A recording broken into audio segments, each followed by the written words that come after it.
Hello and welcome to World Talks on TVP World with me, Hashim Kumar.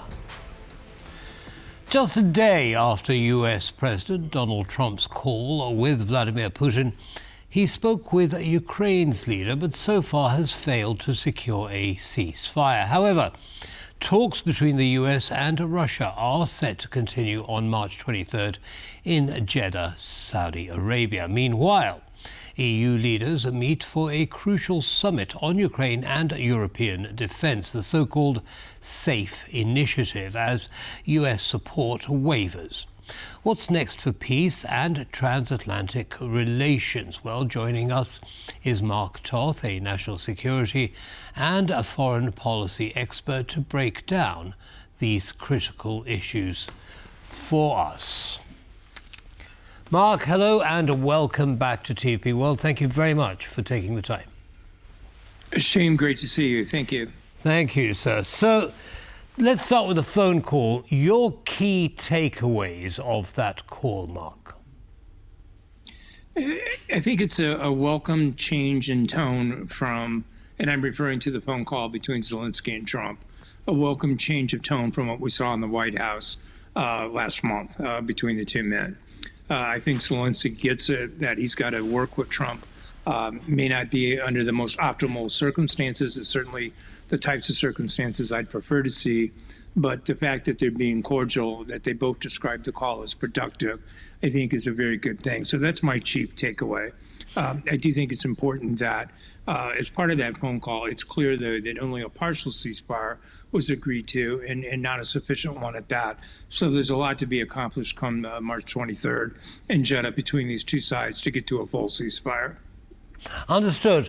Now, with regard to the phone call that President Trump had with Putin, it is reported that President Trump was kept waiting for almost an hour.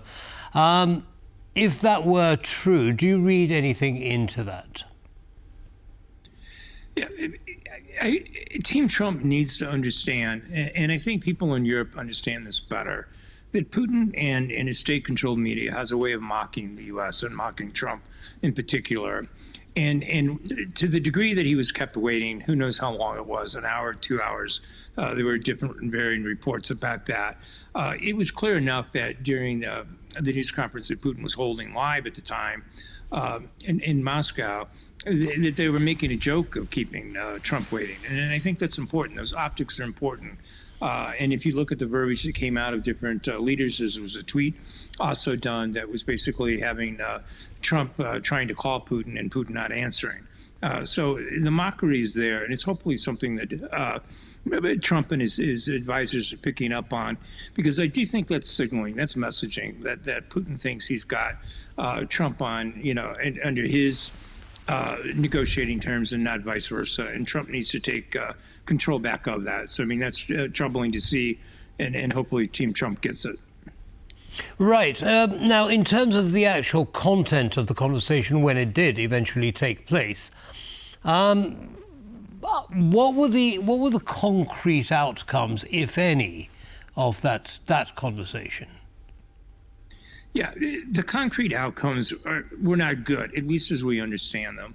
And unfortunately, the spin, especially from the U.S. side, I hate to compare it this way, but it's almost like Baghdad Bog back to the Iraqi days, where he's just not quite believing the spin out of it, that it was cordial, that we can try. And this is Steve Woodcock, the U.S. envoy, saying these things, that we can trust Putin, that we think he's headed in the right direction, that he's operating in good faith. I'm just not buying that, because when you look at the substance of that phone call, what both sides appeared to agree to, it's all advantageous to Russia. A ceasefire, a partial ceasefire, I want to make that clear, on their energy infrastructure comes at a critical time for Putin.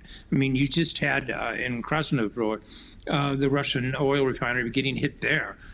Ukraine's done an effective job of being able to do these long-range strikes to disrupt energy infrastructure in Russia. So taking that off the table for 30 days, that's a win for Putin. Now, I haven't seen where it's been implemented, but the second part of that quote-unquote would be concrete, would be some type of mitigation in the Black Sea attacks. Again, that plays to Putin's favor. He's the one that has a substantial Navy operating there, is launching cruise missile attacks from there. And so if that becomes part of a temporary ceasefire, that helps Putin as well. So I don't see anything substantive from Ukraine's side except the goodwill that Ukraine was able to generate by playing ball with Trump, by not getting in the way of the ceasefire, agreeing to the negotiations, agreeing to go to Jeddah, come March 23rd. So I think that's the concrete step from the Ukrainian side. But now that we get to the nitty-gritty, as we say here in the U.S., it's got to be more equitable, because a ceasefire that's just on Russian terms is not going to last. It's not going to be effective, and it's not going to be fair to Ukraine, and it will threaten in the long term the long-term security of Eastern Europe. So you mentioned the upcoming talks in Jeddah. Are things really going to move forward, or will we simply see the Russian side, playing games as Putin seems to have been doing thus far with the American negotiators? Ashim, I think you put it well yourself, that we're going to see continued playing games. Thus far, when you look at every level coming out of every level of communications coming out of Moscow, be it at the state level, be it at state-controlled media level, we continue to hear maximalist positions that Putin is taking. He's talking about Ukraine ceding territory. He's talking about getting all of Crimea. He's talking about Ukraine even giving territory that Putin does not yet control. He's talking about no foreign troops as peacekeepers in any post-war Ukraine. He's talking about making sure that the Ukrainian military effectively de-arms itself in any post-war environment. That's just all maximalist talk. And so I'm personally skeptical. That's just my personal opinion. I don't see a lot of progress happening here. There may yet be a 30-day ceasefire that might come about just for 30 days, but I don't see this thing happening repeatedly and extended unless Putin moves off these maximalist demands, and we just don't see any signs of that yet. I think the U.S. is going to have to do more to bring Putin to the table in that regard. Trump is going to have to up munitions deliveries, the types of capabilities and the authorizations to use them as needed and where needed, before Putin's going to read the writing on the wall that he's got to come to the negotiating table in good faith. Right now, I doubt these are going to be good faith negotiations come Sunday. Well, clearly we should be keeping a close eye, as I'm sure will you be, on what happens in Jeddah. Moving now to Europe, Mark. The new SAFE initiative by the European Union to invest in the defence industry within Europe as far as possible, and in parallel maintain its support for Ukraine. Your thoughts on this initiative? Yeah, it's a great initiative, and I think the more that Europe can do, the SAFE initiative for its collective defense, is a good thing. I would have preferred Trump took a different approach to this, that he had worked with Europe to do this, but your country in particular, Poland, has been stellar in leading this discussion that we've got to do more collectively as the European Union. We have to do more individually as countries. In your own Eastern Shield, your own decision to exit the Ottawa Convention and start laying landmines in the future. I believe it's up to 1 million that you're wanting to put on your borders between Belarus and Russia. Those are all good moves. And so, I welcome it.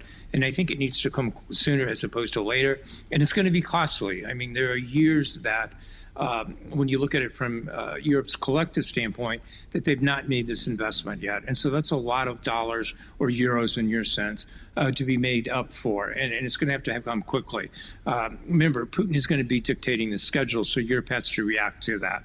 They need to prepare to defend themselves. So I'm glad of it. Now, I will say one other quick add to this, that defending Ukraine, I wrote an article with my colleague, Colonel John Sweet, a retired U.S. intelligence officer, where we talked about Europe's thin red line in the Hill in Washington, D.C., that thin red line for Europe is actually in Ukraine.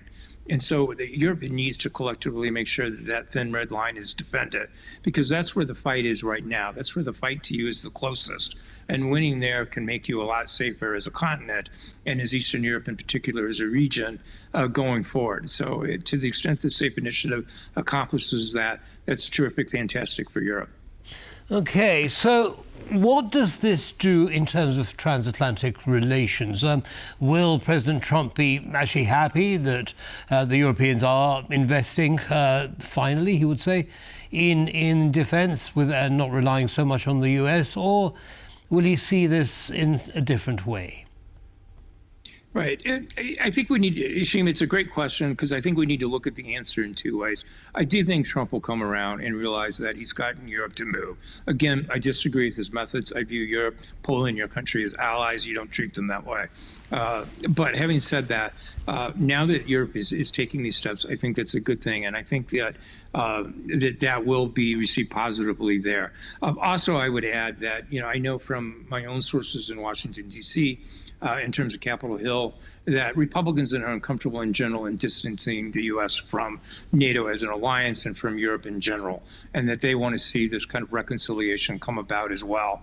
And I think that's important because, look, Europe at this point, you can't catch up fast enough to the trillions of dollars that the U.S. has invested in its defense year after year after year. That's a big ask. Just one quick example for your viewers.